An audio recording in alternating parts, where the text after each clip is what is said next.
understand what's really happening today, it's impossible to do it without a grasp for the historical context. And it even goes back before World War II. This really goes back to the World War I period, which is almost never talked about anymore. The Ottoman Empire controlled that part of the world, and it wasn't divided into nation states. There weren't all these artificial boundaries. It was the Arab world under the Ottoman Empire.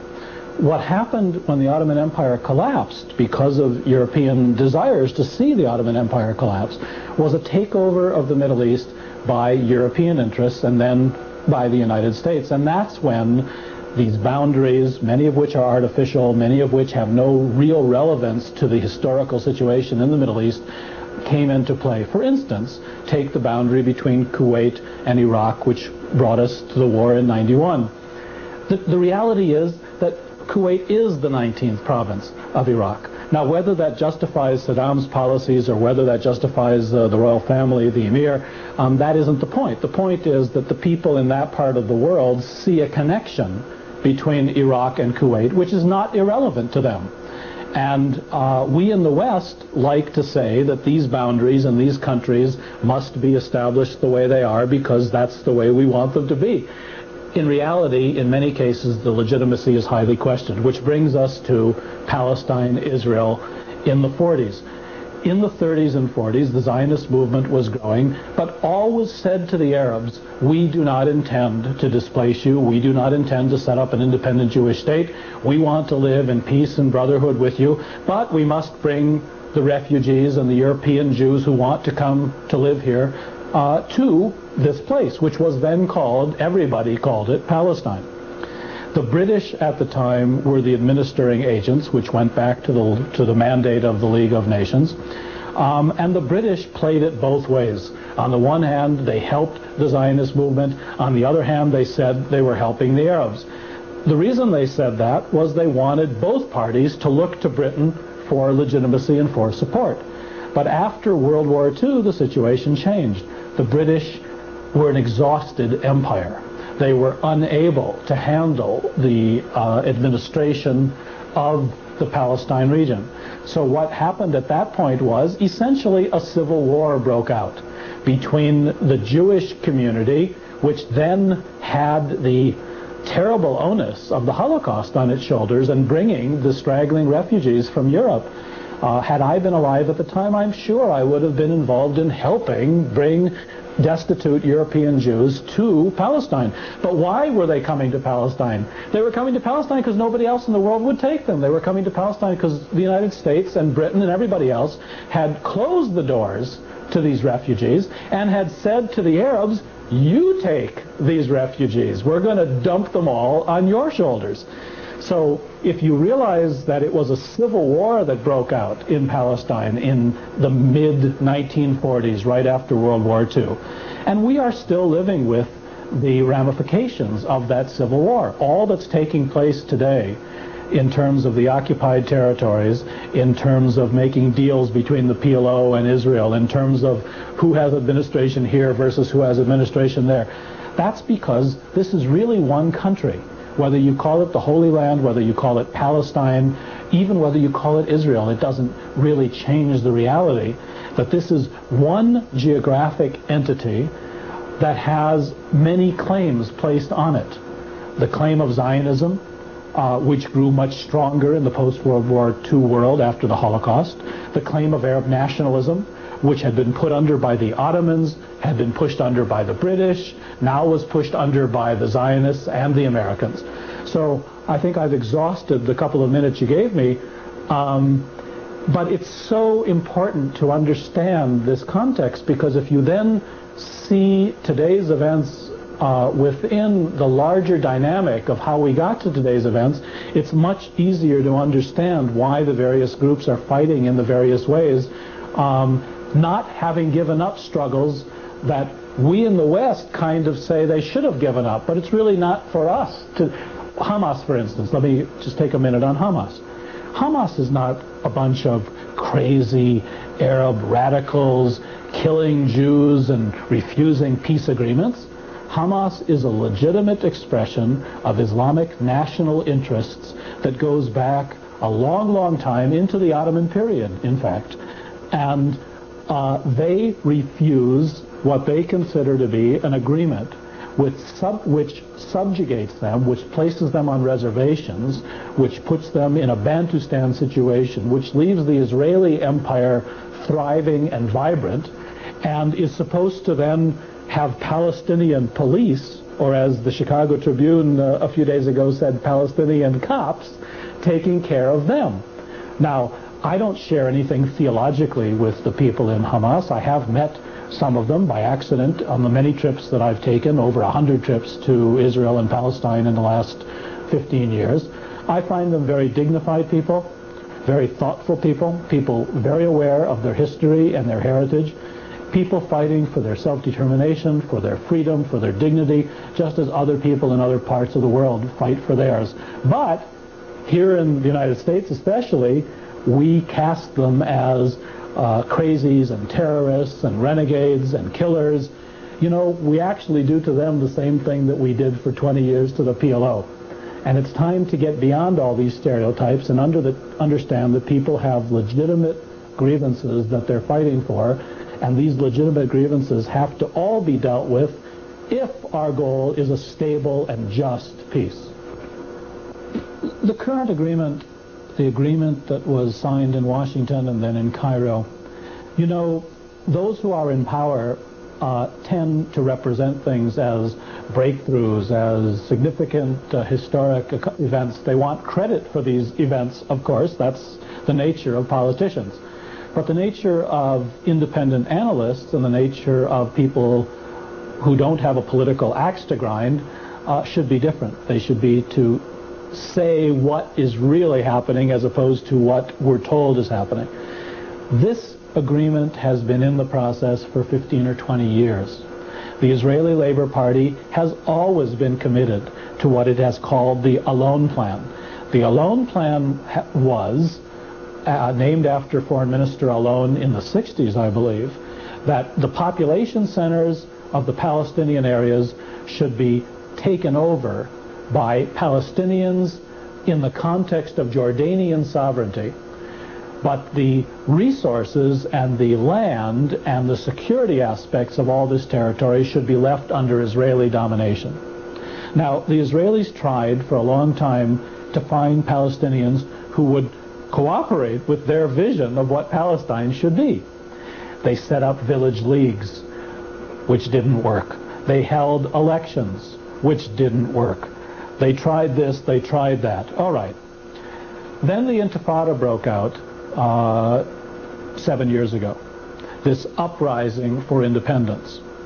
Up until then, there had always been a sort of a low-grade Intifada. There had never been an acceptance by the Palestinians of Israeli occupation. And that occupation, by the way, is extremely brutal. We're not talking about the fact that the Israeli army is just there, you know, policing traffic. The Israeli army is involved in terrible forms of torture, terrible forms of repression, terrible forms of intimidation, and has been for a very long time. Outrageous in terms of what the Israelis say they stand for. And that's why American Jews like myself have been so impelled to speak up against it. When the Intifada broke out, there was a need somehow for public relations reasons, and also because Israelis were being killed and the rebellion was causing Israel a great deal of heartache. There was a need to do something about it. But the Israelis couldn't find any way to do it. Then there was a major change with the Gulf War. The Gulf War, for the first time, brought the United States front and center into the Middle East. It made it clear that the client regimes in the major countries were not popularly based regimes, but were regimes kept in power because the United States kept them there. The Gulf War, in a sense, changed the whole configuration. On top of that, the Cold War ended. So you no longer had the Arab states playing the Soviet Union off against the United States. In the last couple years, the American government has been saying to the Israeli government, you've got to do something. There's just too much upheaval, too much protest, not to mention that the Arab regimes are telling us that this is tremendously harming their own legitimacy and causing the possibility of tension and revolution in their own societies. Now, we, the United States government, do not want to see revolution in these countries, which, by the way, really means democracy in these countries, because all of these countries are held in bondage by regimes that were placed there either by the British or by ourselves, none of which have any popular legitimacy, and all of which are involved in forms of intimidation and repression of their own population. The Saudi regime, the regime in Jordan, the Hashemite kingdom of Jordan, police states like Syria, military police states like Egypt, what's happening in Algeria, where you had a fundamentalist revolution that tried to come to power through elections, and then the military, with the help of the American CIA, called the elections off. So finally, the PLO was on its deathbed. Yasser Arafat's PLO had disintegrated. His legitimacy had been undermined by Hamas, which has more popular support in Palestine than does his PLO. His financing had been cut off by the Arab regimes, which were now indebted to the United States for having saved the status quo in the Gulf and having destroyed the Iraqi army and returned the emir to his throne in Kuwait. The PLO essentially had been defeated, which is what the Israelis and the Americans had been attempting to do for a great long time. Well, on the other hand, the Israelis needed somebody to deal with. They needed some Palestinian entity to try to create this police force situation with. Well, they tried to negotiate with the team from the occupied territories, but the team from the occupied territories was unwilling to sign the deals that the Israelis wanted to offer them. Then they found that their only option was to get Yasser Arafat to sign these deals. Now, why did he sign them? Arafat had always said he wouldn't. Arafat had ordered the negotiating team never to sign those kinds of deals. But when he was faced with his own loss of power and the total collapse of the PLO, and he was literally within weeks or months of that, he had no funds, there was rebellion in the ranks, there had been defections from the leadership of the PLO. Arafat obviously decided that he was going to choose personal survival over institutional policies.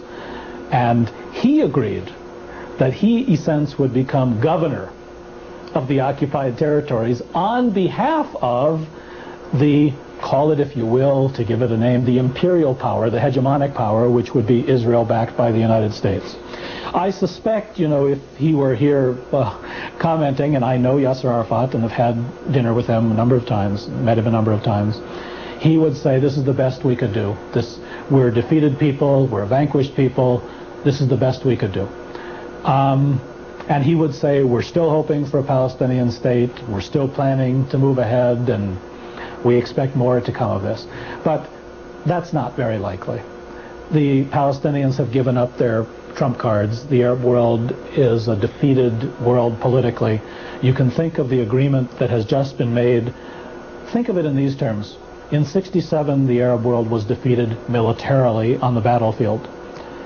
In the 90s, Arab nationalism, Palestinian nationalism, has been defeated diplomatically at the negotiating table. And that's why you see so much tension within the Palestinian community. That's why even the negotiators who Arafat sent to Washington and to negotiate with the Israelis did not come to the ceremony at Washington or in Cairo. The American press doesn't tell these things very easily, but the majority of the negotiators were not in Cairo, I know that for sure. And at least the head of the negotiating team, Dr. Abdul Shafi, refused to come to the ceremony in Washington. So you have an agreement, but the agreement contains within it its own destructive tendencies, if not its own undoing. The Israelis, I believe, think they win either way. The Israelis think that if the police force really does its job, and our settlements can stay, and we can turn over administrative duties to the Palestinians, and they will police their own areas, without our having to give up sovereignty over these areas and without their claiming independence in these areas, then that's wonderful. We Israelis have accomplished a great goal. We are in charge, but they take care of their day-to-day affairs. It's more likely, I think, that there will be civil war, tension, violence, in which case maybe even Yasser Arafat won't be with us. In that case, the Israelis say to the world, what more can we do? We tried so hard. We even negotiated with the PLO. We even made this agreement, to work with the Palestinian people. In which case, many people in the world, not familiar with the intricacies of the history of this problem and the regional and political dynamics of this problem, many people will also throw up their hands and say, well, what more can we do about this problem? Well, the answer really is quite simple. All these years, what many people have been saying is that if you want a just peace, that just peace has to give legitimate fulfillment to the aspirations of the people who are in conflict. In the context of Israel and the Palestinians, that means at minimum 2 sovereign, independent states. Not one state dominating over the other, not one state promoting a police force that represents a faction of the other, but 2 states, 2 nationalisms, 2 historic fulfillments, both claiming all of historic Palestine, but each at least given the attributes of its independence and national dignity, lacking being able to have control of the entire area. That's not what this agreement is about. That's what the agreement many of us have been advocating would be about. In fact, the current agreement is designed to make sure that the other kind of agreement doesn't come into play. But there's one more crucial element to this, if I may, and that's the very nature of the regimes in the region. What the Americans and the Israelis are trying to do with this agreement is essentially to create one more Arab client state. That means they're trying to convert the PLO of Yasser Arafat, a faction of the current Palestinian movement, into the client regime that does our bidding, accepts our funding, is dependent on us, meaning the United States and the West, for its legitimacy and for its survival.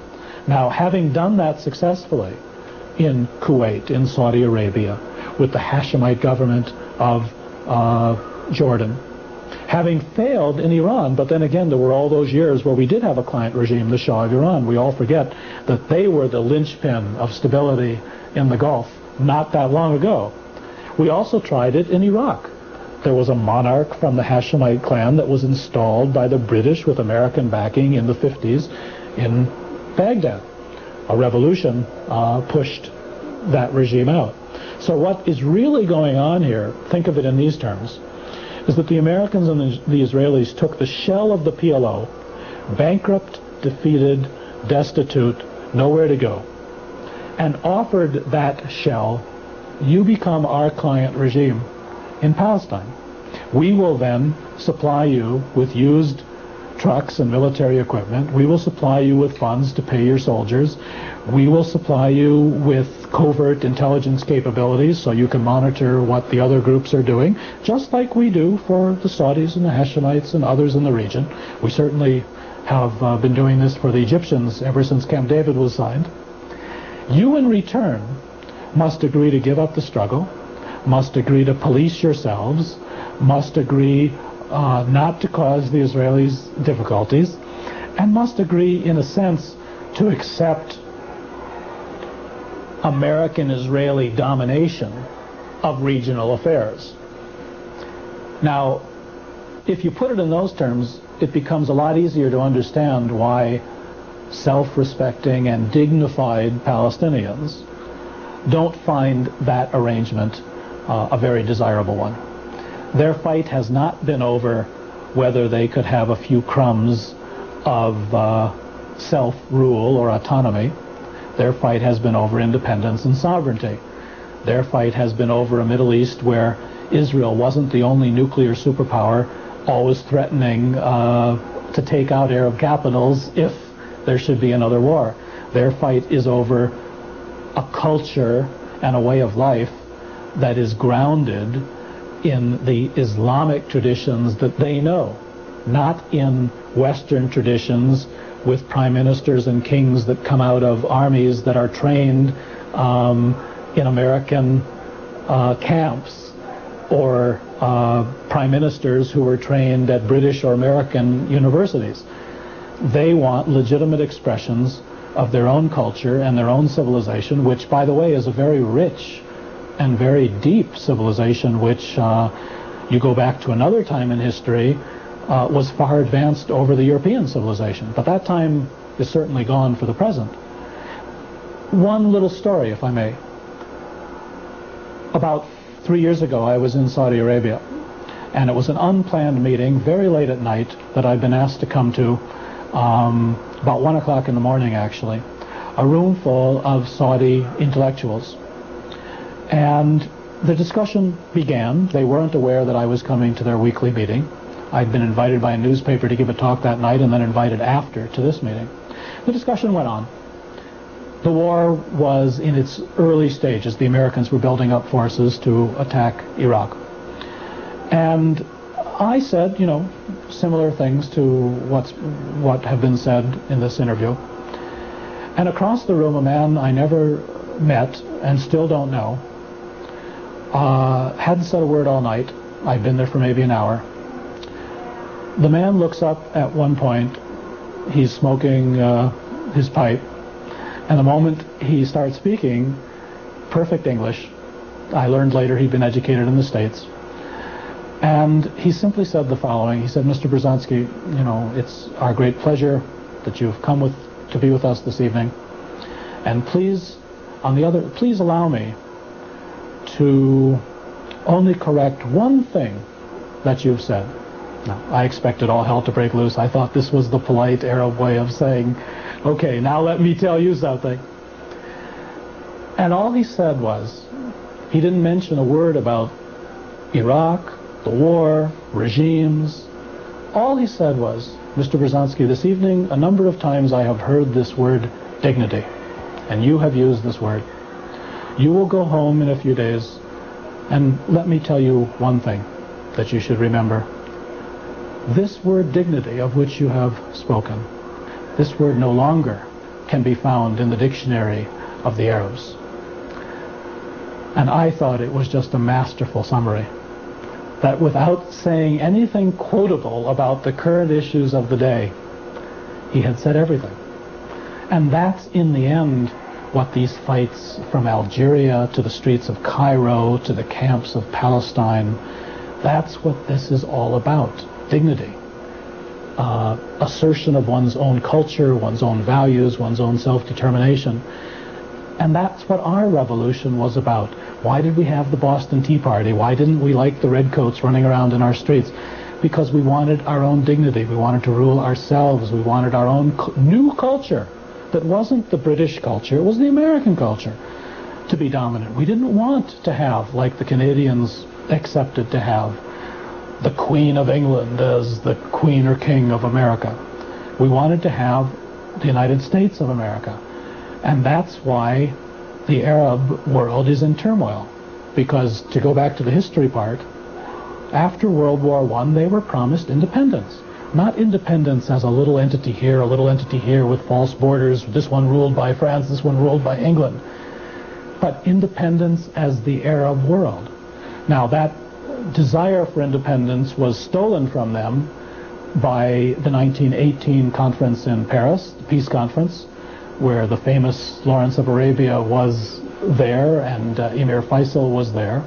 And in those years, the whole idea of Arab sovereignty, Arab independence, a United States of Arabia, if you want to think of it in that way, that was taken from them. Instead, they ended up with mandates carved into borders that had no historical legitimacy other than the fact that Britain wanted its piece, France wanted its piece, and others were interested in other pieces. The Americans came in after World War II and buttressed this system that had been created by the Europeans. We did so because we were the surviving great power after World War II. The British and the French had lost their empires. And what do we get for it? What we get for it is cheap oil prices so that our economy can live at an artificially high standard of living. We get plentiful oil at cheap oil prices from the Saudis, the Kuwaitis, and others. We get petrodollars that flow back to American banks rather than get invested in Arab institutions. The deal is actually pretty simple. We help keep those regimes in power, which also means we help them repress their own people, and we help them fight against the democratic and Islamic trends within their own cultures. And in return for that, we get lots of oil at very low prices. We get AT&T to go build the biggest contract ever for telecommunication systems in Arabia. We get Boeing airplanes sold in the billions of dollars to the Gulf countries instead of other countries getting their airplanes sold there. And at a price which is difficult to explain, but the price is the price of independence, dignity, self-determination for the peoples who live there. And maybe with this kind of an explanation, it's a little easier for Americans to understand why all the turmoil, why all the hatred, why all the bombs, why all the guns, not to mention the World Trade Tower and other things that still may happen in our country.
We claim to be in the forefront of the fight for democracy and freedom and free markets and self-determination. But in reality, we are the most repressive force in the Middle East region, and the people in the Middle East know this. By maintaining the kinds of divisions and the kinds of conflicts, regional conflicts in the region, who has benefited the most by this? America is a corporate state with a huge military industry. Who is the largest salesman of arms to the Middle East? Of course, it's the United States. Who is the largest provider of training to the militaries of the Middle East? Of course, it's the United States. Who are the militaries of the Middle East really preparing against? They were never preparing to fight Israel. If so, they would have been able to defeat Israel. Israel is 3.5 million Jews. The Arab world is 22 countries and 200 million people. Their armies are used to fight against their own people.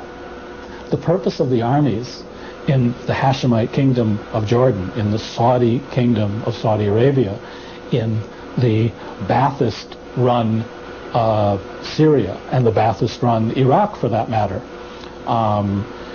the purpose of these armies is to keep in power the various client regimes that were originally set up by, in most cases, if not all cases, by the British, and then sort of taken over as clients by the Americans.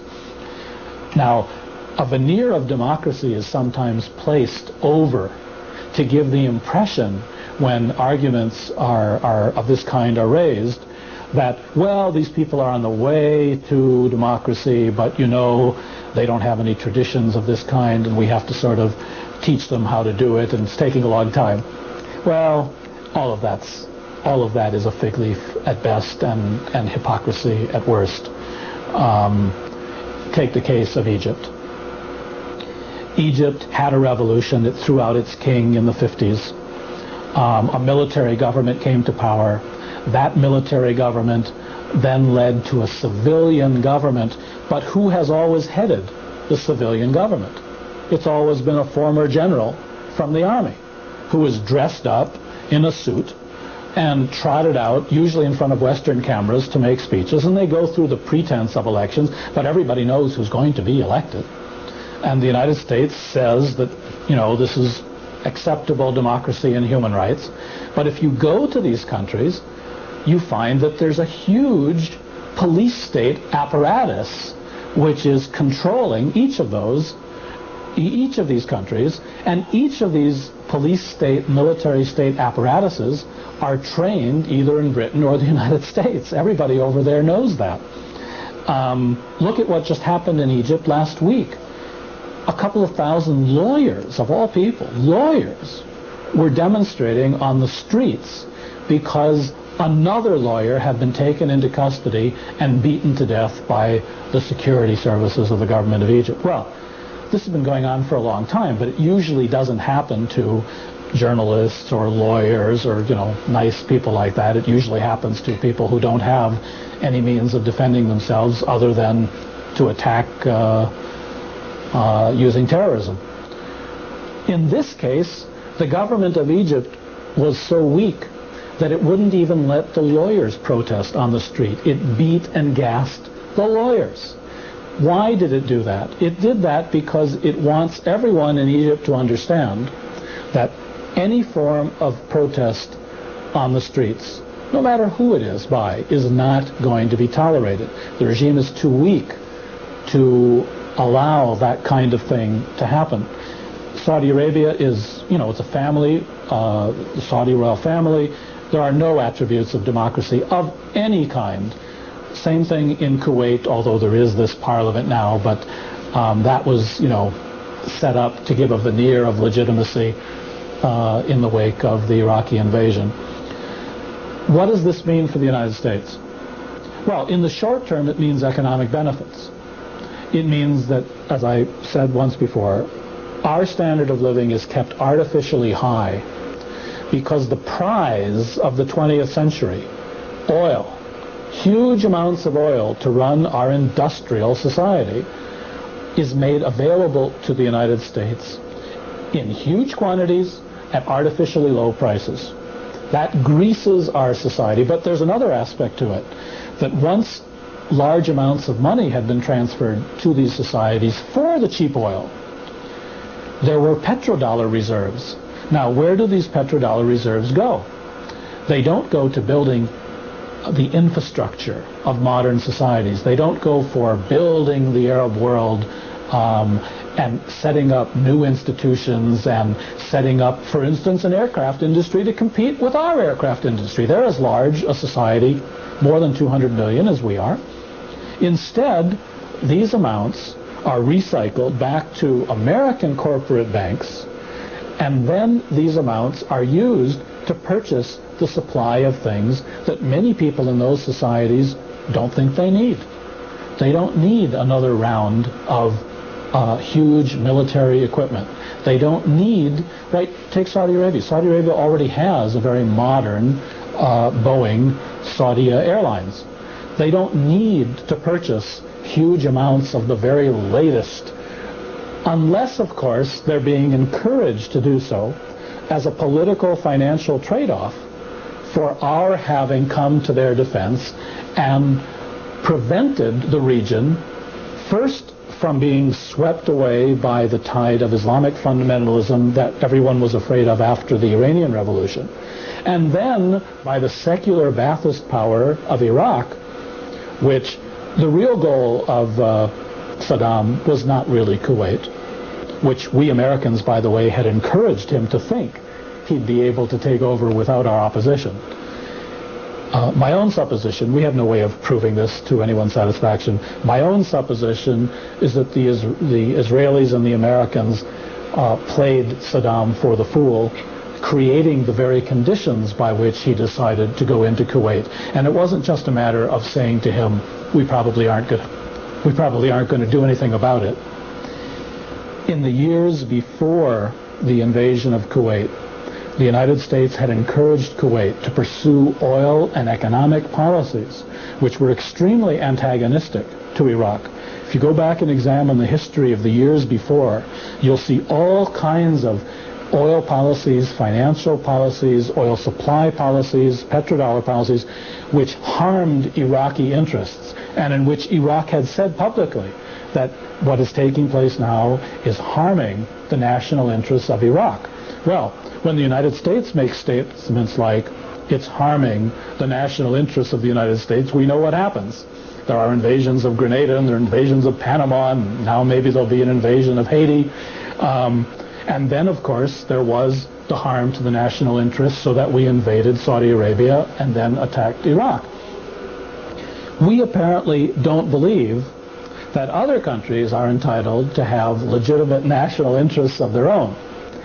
The same thing when it comes to Israel and nuclear weapons.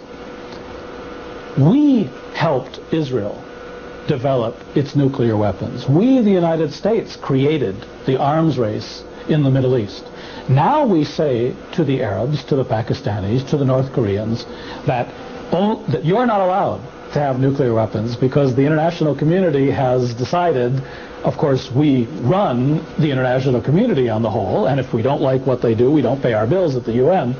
But look at it from an Arab point of view. Why should an Arab say, we 200 million Arabs are not allowed to have modern weapons, which are the token, the currency of power and influence, but your ally Israel, 3.5 million Jews, which works closely with you, they are allowed to have these weapons and to intimidate us with them. Now, from that point of view, it does look a little incongruous, and it certainly is. The benefits to the United States are thus considerable in terms of economic and financial incentives. But there's another price to be paid, and that's the price of growing hatred and growing feelings of American hypocrisy. Let me just tell another little personal story. And maybe these personal stories are key to someone like myself coming here and being interviewed like this. Egypt. About 6-7 years ago, I knew a young man about my age, he's a businessman, PhD from MIT, engaged in computerization in Egypt. In fact, that's the context in which I knew him, since I know something about this as well. One day, we'd known each other a week or two, he suggests we go off and have a drink. All right, he chooses a hotel downtown, one of the older classic hotels. We sit down. He's a modern guy, coat and tie. We order some drinks, alcoholic drinks. He's not a fundamentalist. And he says, would you mind if we didn't talk about computers and things today? would prefer if we talked about my country and what's happening here. And I said, I'm relieved, you've made my day. And without any further to do. I guess this was his way of testing and shocking me at this point. He said, look, do you realize how much hatred exists in my country for your country? I said, I probably don't realize it to the extent that you do, but yes, I do realize it, and yes, that's why I don't think the policies being pursued by my country in the long run are going to be good for U.S.-Arab relations. Anyway, you don't expect that to come from someone of that kind.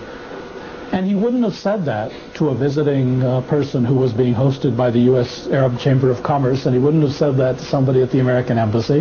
That was his way of establishing his own dignity, of establishing his own independence, of having a dialogue with, I hope, someone he'd come to respect about what's really happening in the infrastructure to Egypt, because he knew at that time that it looks good on the surface. There are more roads and the phones work better and things like that, but underneath there's this real tension.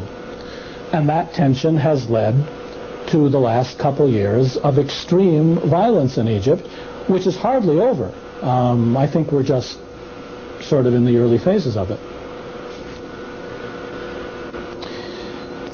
The end of the Cold War is the backdrop for the way things are taking place in the Middle East today. The weak Arabs, the divided Arabs, when there was a bipolar world, could use the Soviets to play off against the Americans. Nasser tried it in the 50s. He said to the West, you're not going to build the Aswan Dam? I'm going to the Soviets. Sure enough, the Soviets built the Aswan Dam. He said, you're not going to arm the Egyptian army? We're going to go to the Soviets. And sure enough, that's what took place in that phase of history. At this phase in history, there only is one military superpower. The Russians love to come to the ceremonies and love to pretend that they're still a superpower, but, they know the reality of the situation. They do not have the liberty to go very far in opposition to what the United States is planning to do. Plus, for the Soviets, oil was never really a problem for them. They are the second largest producer of oil now, and up until their own demise, were the first largest producer of oil. So to a certain extent, the Middle East doesn't represent the same economic interest to them as it represents to us, although it does represent strategic interests that they've always been interested in. The Europeans are a somewhat different case. History has reversed itself. It was the Europeans that created the client regimes, the Europeans that drew the boundaries that don't make a lot of sense in the region, the Europeans that established the system of infiltrating those societies and figuring out how to manipulate their leaders and work with their armies and work with their intelligence services. And if you go back to World War II, you'll find that it was Roosevelt and Churchill primarily, that at the same time they were allies fighting against the Germans and fighting to win World War II. They were both maneuvering under the table for who would have the economic and strategic interests in the vital Middle East region. Roosevelt didn't go to meet with Ibn Saud on the ship toward the end of the war because he needed to make another trip and go somewhere. He was already a very ill man. He went because the American corporate state was already very much interested in not only the oil resources of the region, but in the potential sales to the region. The British wanted to maintain their hold on the Middle East, but their empire was exhausted. So after World War II, what happened? Essentially, the Americans came in, and it came to a head in the Suez Crisis. In 1956, the British and the French, losing control over the region, connived with the Israelis to attack Egypt. The ruse was that the Egyptians had taken over the Suez Canal. The reality was they were very upset with Nasser, very upset with what Egypt had become, very upset with Egypt, with the Arab nationalism, and they wanted to show that, we're still in charge here. it was Eisenhower that forced the British and the French and the Israelis to retreat. And in the process of doing that, it became the symbol of, we Americans now call the shots even more than you do. You shouldn't have made this war without our permission. And since it's not quite in keeping with our interests, we're telling you to get out. All right. They got out. The Israelis were forced out of Sinai at that time. The British and the French were told to take their military and go back to where they came from. And Egypt was left in control of the Suez Canal. But the legacy, in a sense, then reversed European-American involvement. The Americans became the dominant player in the region. The Europeans became the secondary player. Economic interests didn't totally go to the United States. The British and the French and the Japanese still have some interest there, considerable interests. But America became the dominant player, plus one other huge factor. The Europeans have been busy with their own integration into their own community.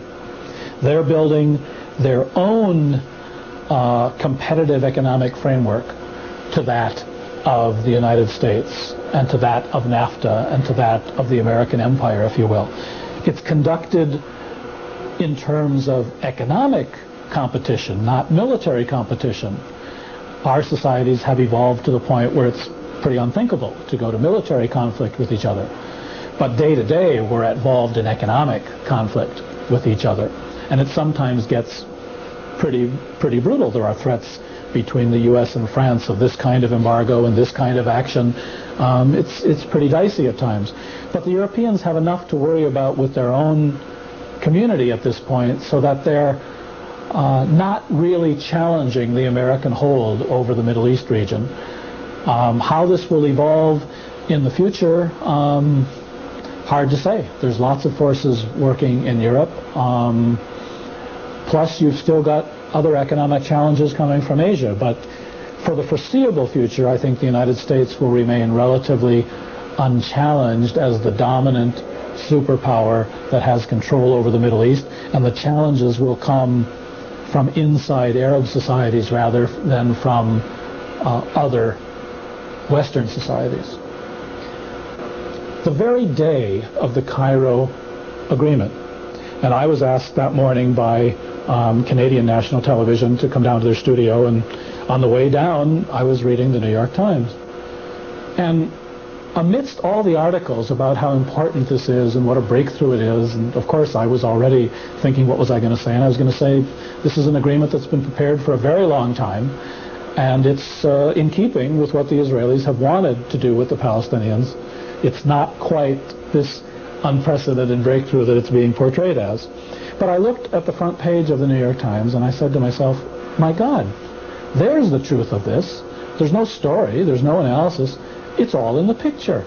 And there's this huge picture of the electrified fence that's being used, that's being built and completed all around Gaza, right as the Palestinian police are about to enter. Well, that tells the story. The Israelis were letting Palestinians out of their prisons, sending them to the Gaza prison. But the Gaza prison was going to be a living prison. It wasn't going to be a prison with internal barbed wire and cells, and they would have to bring the food in and take care of the prisoners. The Gaza prison, after having destroyed the economy of Gaza, after having beat these people into submission for more than a generation, was now going to be symbolized by this electrified fence. Only those Palestinians cooperative with the Israelis, with their new computerized ID cards and everything, were going to be let out of this prison. The rest were going to be bottled up inside it. And Jericho is somewhat irrelevant. Jericho is 25 square miles they've been given authority over, and it's really, they let the Palestinian PLO have Jericho because Arafat couldn't set up shop in Gaza. The PLO has minority support in Gaza. So he needed an administrative area which was quiet and small and could be policed and roped off and secured from the rest of his own people. And that's why Jericho wasn't really included in this deal. Now, the goal, as I said, is to turn over Palestinian population centers to the PLO if, on their probationary period, they can prove satisfactorily that they can control their own people on behalf of the new arrangement that's been made. I think they're going to have a terribly difficult time doing that, because at the same time that the Palestinian people were beaten into submission, and I mean literally beaten into submission, I'm not just talking about figuratively, I'm talking about every single family in occupied Palestine has had a father, a brother, a son imprisoned, tortured, broken, in many cases killed. People will think I'm exaggerating, but I am simply not. I've been there, I've seen it. Every family has been broken and subjugated in this way. The young generation of Palestinians that made the Intifada are very well aware that they did not fight to be turned into Red Indians in reservations, or to be given autonomy under Israeli sovereignty, or for that matter, to be given a Palestinian police force that was going to police them with Israeli jeeps and joint patrols following after them. I think their fight for their own independence and their own sovereignty is a very important fight, that we should be as sensitive to their needs for security and independence as we are to those of others who have better propaganda here in our country. And I think there's also an issue, whether we're Jewish or Christian or Muslim, that we should reopen. And here, of course, the Jewish community doesn't like to hear these things said, especially by American Jews. In my case, I guess I haven't mentioned it, I represented the World Jewish Congress in Washington for 7 or 8 years, worked for the American Jewish Congress. I don't have to make excuses for my own Jewish credentials and credibility, or at least I don't feel I have to. We should reopen the whole issue of partition. Palestine, the Holy Land, is a country. It has different peoples living in it, claiming different rights and claiming different historical legitimacy. We shouldn't be talking about roping one people off behind an electrified fence here, and border posts here, and checkpoints here, and this group killing this group and retreating into this area. We should be rethinking how it's possible that all the peoples who live there should live in peace and democracy with individual rights.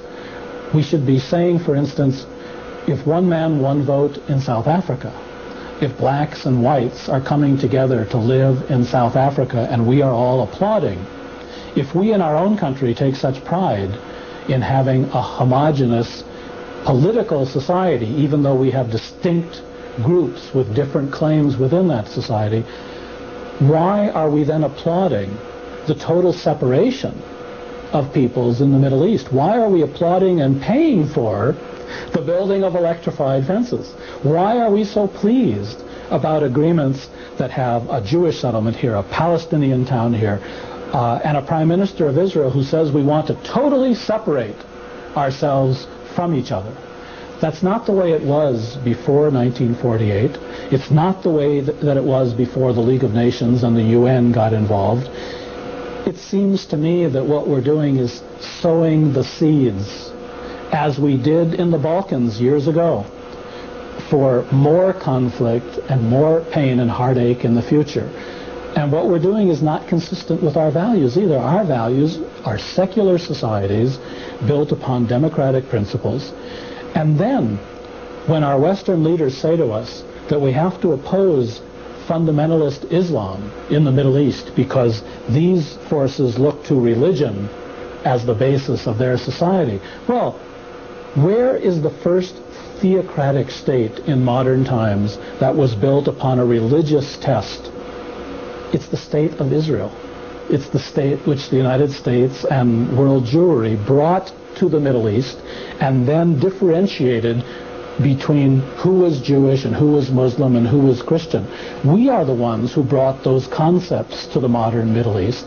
And in that context, it's a bit incongruous and certainly hypocritical for us then to say the Jews are entitled to their national entity, but Muslims, who happen to be 95% of the people of this territory, are not entitled to talk about politics and religion in the same breath.